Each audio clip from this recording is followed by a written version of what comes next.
3 grams, 5 grams, 10 grams, 20 grams per day for a loading phase. Which actually works? Which works best? And is there such a thing as too little or too much? The dose-response relationship of creatine supplementation is one of the better characterized areas of the research, and the answers are less ambiguous than most supplement dose questions. Start with the fundamental constraint. Your muscles have a maximum creatine storage capacity set by total muscle mass and finite in size. For an average adult, full saturation represents approximately 120 to 160 grams of total creatine across all skeletal muscle. Any dose, whether 2 grams or 20, is moving your stores toward that ceiling. The ceiling itself doesn't change with dose. What changes is how quickly you reach it. At 2 to 3 grams per day, muscles will eventually saturate, but it takes longer than the standard 3 to 4 weeks. And some individuals with higher muscle mass may find this dose insufficient to maintain full saturation against daily creatinine losses. At 3 to 5 grams per day, the standard recommended dose, the large majority of individuals reach full saturation within 3 to 4 weeks and maintain it indefinitely.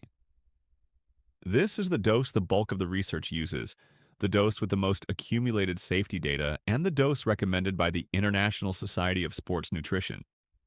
At 20 grams per day, the loading protocol, typically divided into 4 to 5 servings, full saturation is reached in approximately 5 to 7 days, rather than 3 to 4 weeks. The end state is the same as the standard dose. The only difference is speed of arrival.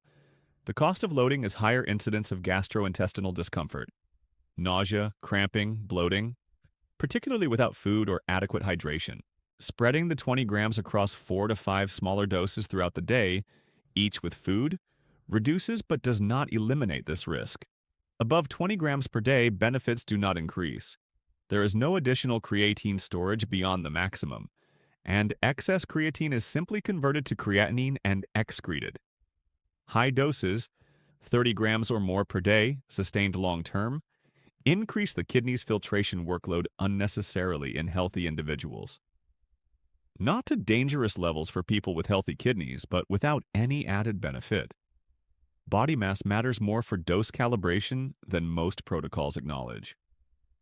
The standard 3 to 5 gram recommendation was developed in research populations of predominantly average-sized males. Larger individuals with substantial lean mass may benefit from doses toward the higher end of the range, as their absolute creatine storage capacity is greater.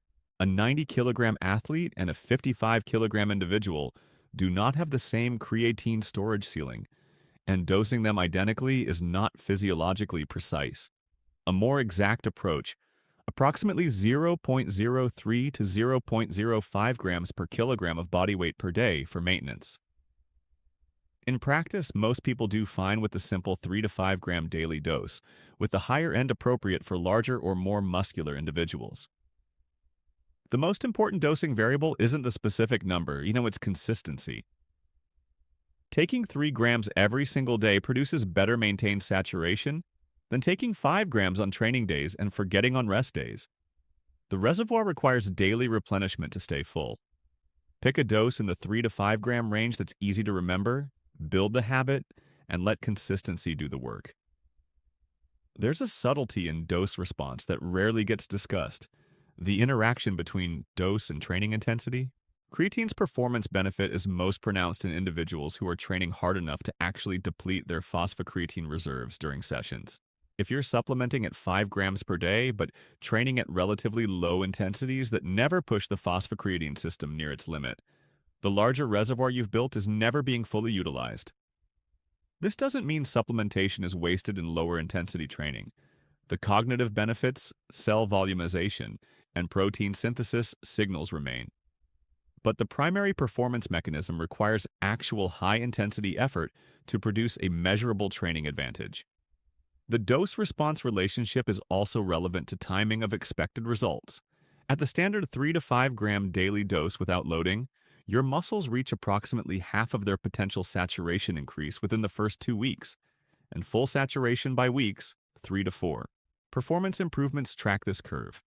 Expect the clearest results after 4 to 6 weeks of consistent supplementation, not after a few days. If you've been supplementing for 2 weeks and noticed nothing, you're evaluating too early.